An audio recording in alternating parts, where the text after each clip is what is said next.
Stop right there.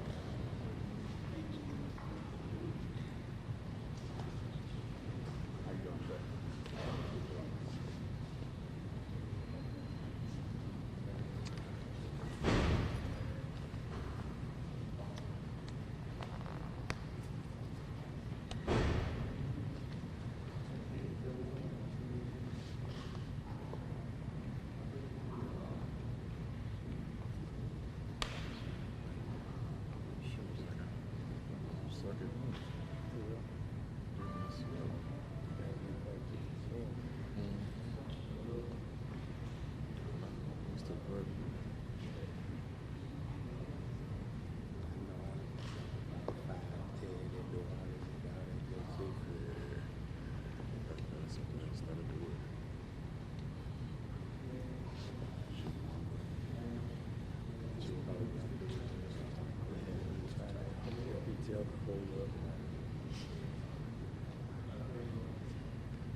My name is John Buchanan, the Chief of Police of the North County Police Cooperative. I appreciate everybody coming out today. I'm going to make a short statement. Then I'm going to have the Assistant Chief of Police, Major Ron Martin, provide the details surrounding this incident. I would like to first offer my condolences from the North County Police Cooperative to Officer Michael Langsdorf's family. Our department is going to wrap our arms around you and support you through this difficult time. Mike was an outstanding officer. In his short time with our department, he has taken our young officers under his wing and was mentoring and guiding them.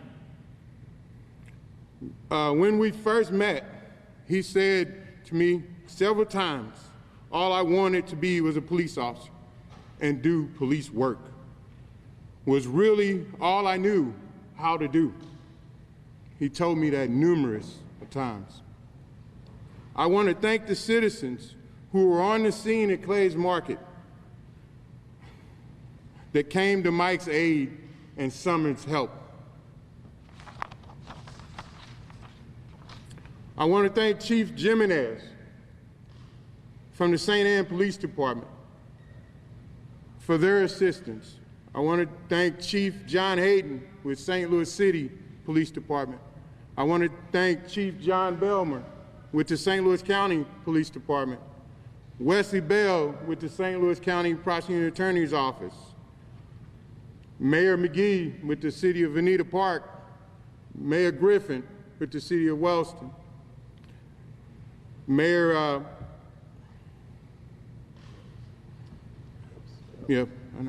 Mayor Epps with the City of Pine Line, and a host of other agencies that has offered their assistance.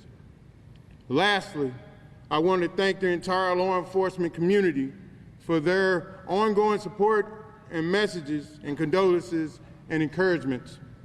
I will now turn this press conference over to Major Ron Martin.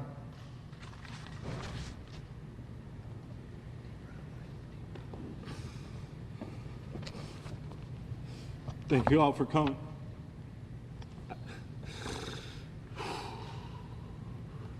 If you would give me a minute.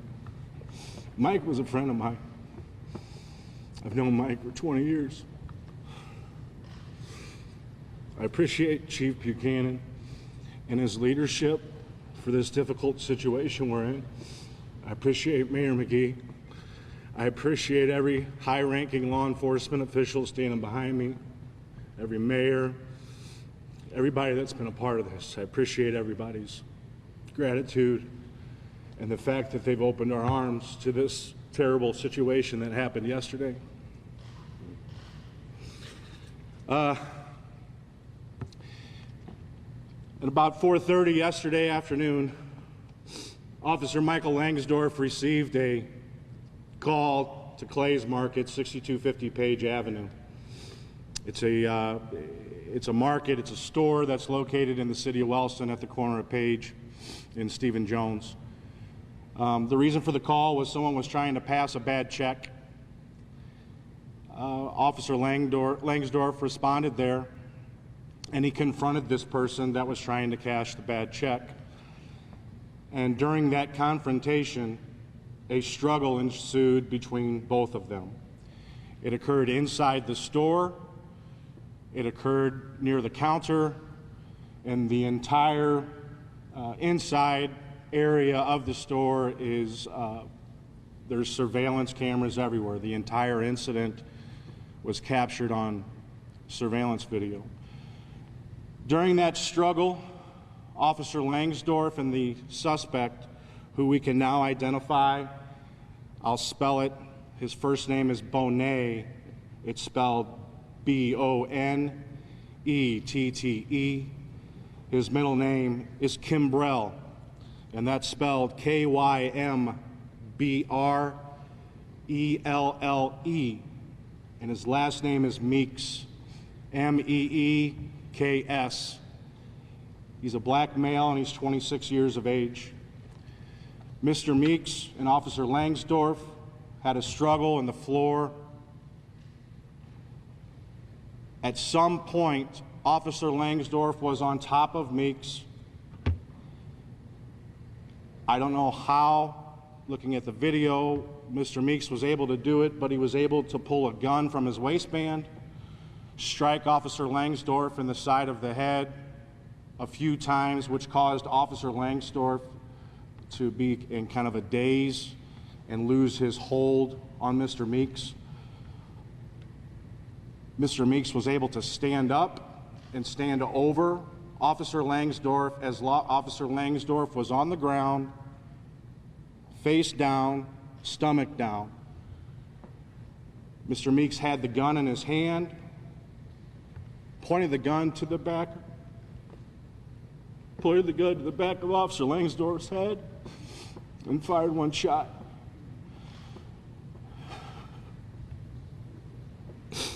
Mr. Meeks was successful in executing a cop yesterday, and a good one. The shot didn't hit him in his head, it hit him in his neck. His left rear neck is where the bullet entered. It traveled to his spinal cord, ricocheted, went to his central cavity, and out his front chest. Officer Langsdorf was taken to Barnes Hospital, and he was pronounced at 5:15 p.m. by medical personnel there. Directly after the shooting, Mr. Meeks ran with gun in hand out of the store and eastbound on Page Avenue. Assisting officers captured him at 6221 Page, and he was armed with the pistol he used to murder Officer Langsdorf. This morning, Our investigators teamed up with several law enforcement agencies. The St. Louis County Police Department was instrumental in processing the crime scene. The St. Anne Police Department was instrumental in lending investigative support. We conducted an interview with Mr. Meeks, where ultimately he confessed to murdering Officer Langsdorff. This morning at 8:07 a.m., our investigators, who stayed up all night, not a wink of sleep, met with prosecutors at Wesley Bell's office. They issued 1 count of murder first degree, 1 count of armed criminal action, 1 count of unlawful possession of a firearm, and 1 count of, I believe it's passing a bad check. I'm sorry, felony resisting. No bond was set. I have the copy of the complaint. I also have a picture of the suspect. I've made 15 copies. Looks like I should have made about 50. This is Mr. Meeks. He's in custody. Warrants have been issued. I will pass this around. Any of the media personnel would like to come up and get a copy and pass it around. We will also be sending this out in a press release, the digital photo. I can tell you this is Mr. Meeks' booking photo. You're more than welcome to get a copy. And I believe I've covered everything, Chief. I can tell you that Mike was a pretty big part of us, even though he was here a short time. He had a lot of police experience. You never would have thought that this type of police officer would have been put in that position, but it happened. There's no such thing as a routine call. This is the dangers that our police officers in this community face every day. And I'm going to end it by wishing the family my sincerest condolences, and just know that we will be there for them every step of the way. And I'll take any questions. If anybody has any questions, I'll take them. Can you talk a little bit more about that? Putting your life on the line every day, this wasn't a routine call, so it's kind of hard to Well, if you talk to any police officer, they'll tell you police work's 90% boring. It's repetitive, it's a lot of writing, and it's that 10%, that hot call, you know. This was one of that 90% calls. Someone's trying to pass a bad check. It's not a violent offense. It's against the law. It's a petty offense, and it's one that we don't condone. We don't condone anybody breaking any law, any volume of law. But you hear phrases like "there's no such thing as a routine traffic stop." There's no such thing as a routine call. One of the most dangerous calls a police officer can go on is a disturbance call. You just don't know. There's a lot of unknowns on what's going on. And in essence, this individual trying to pass that bad check at this store was in essence a type of a disturbance, so to speak. So. A lot of people have seen that Facebook Live video floating around. Can you walk us through how you all found out that it happened? Was it those women who seemed to be radioing you guys? Did you hear about it from someone else? How that? The Facebook video is out there. I believe we've done our due diligence in removing that from Facebook. I don't think it exists out there anymore. The woman that was live streaming the last moments of Officer Langsdorff is an employee at the store. She was very cooperative with our investigators. And another woman who was, I don't recall if she was a employee of the store or if she was just a patron, but she went to Officer Langsdorff's aid, tried to stop his bleeding, and she grabbed his walkie-talkie and radioed on it, "You've got a policeman shot, you've got a policeman down." So. What can you tell us about the suspect, such as his criminal history? Well, charge 3 in the complaint, he's been charged with unlawful possession of a firearm. In essence, under RSMO, that's a felon in possession of a firearm. Mr. Meeks is a multi-convicted felon through the state of North Carolina, and I'll let you guys get that criminal history through Opens Records request. It's all based out of Raleigh, North Carolina. I can tell you, and it's an extensive criminal history and violent. What His entire history is from North Carolina. We're still piecing things together. This is still ongoing. You know, we've still got investigators doing a lot of stuff. And I can tell you that we believe he made it to St. Louis back in January. That's what we think now. But the majority of his time, his adulthood, was spent in Raleigh, North Carolina. He was not known to us. This might be a question for the county prosecutor, but would you consider the death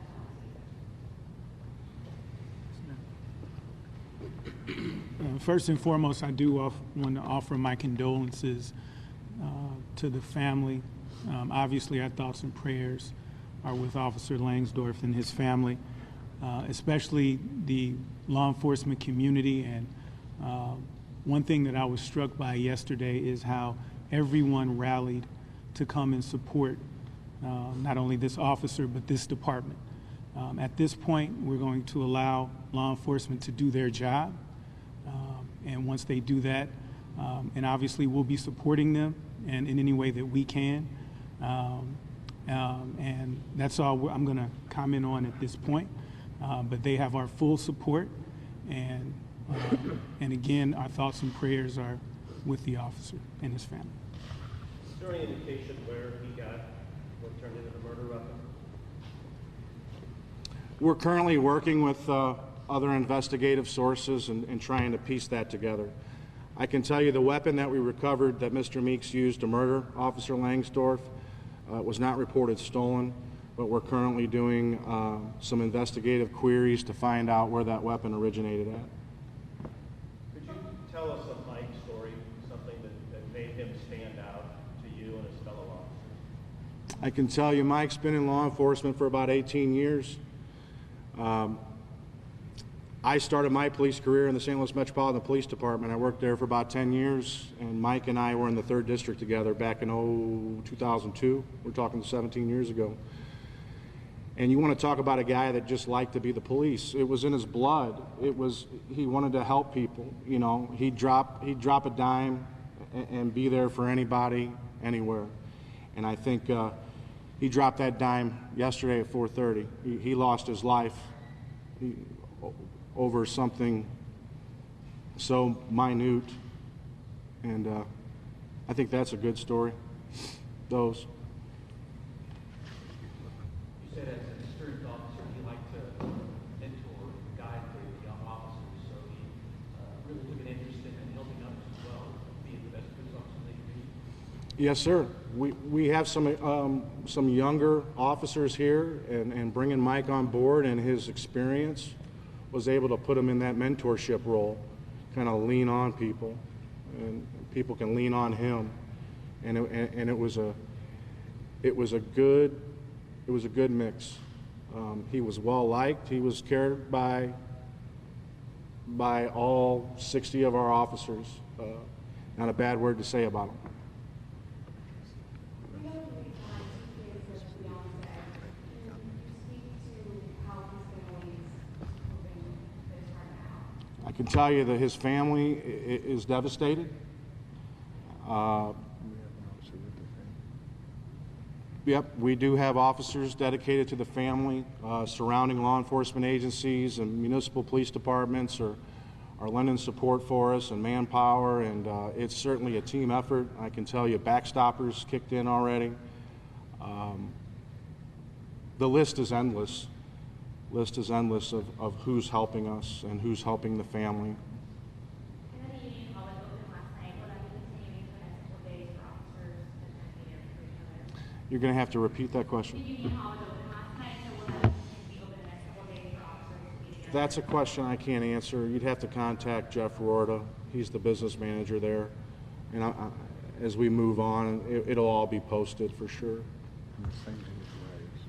Yeah, oh, absolutely. The St. Louis Police Officers, St. Louis Police Officers Wives Association really stepped in and helped us. I can tell you, as a law enforcement organization, we kind of sprung out of nowhere in June of 2015. We've been around for 4 years, and in that 4 years, you know, we've had some hot and heavy things happen, but we've never had an officer-involved shooting in the 4 years we've been here.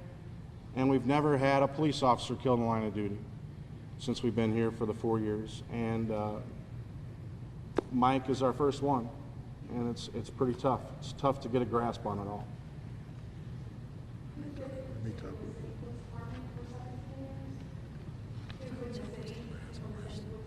Yes. Yes. I want to afford any of the city officials at this time to make any statements if they would like.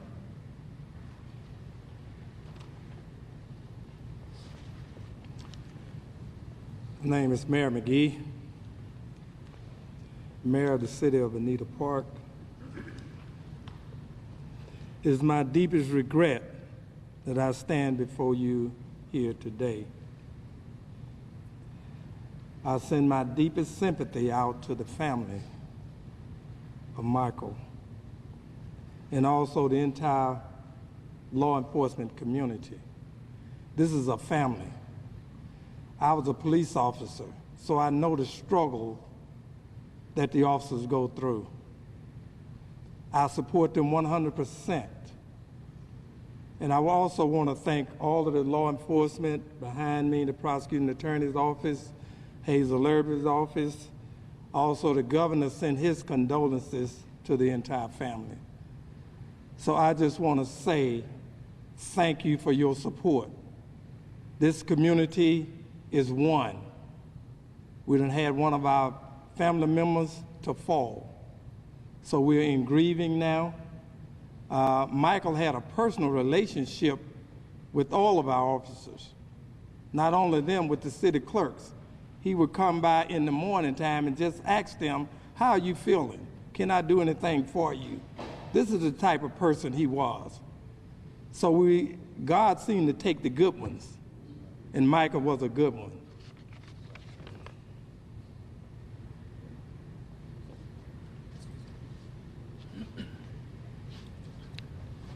I'd like to say that I really, really hate these times, but these times come, and there's nothing we can do about it. I worked with Mike in the city.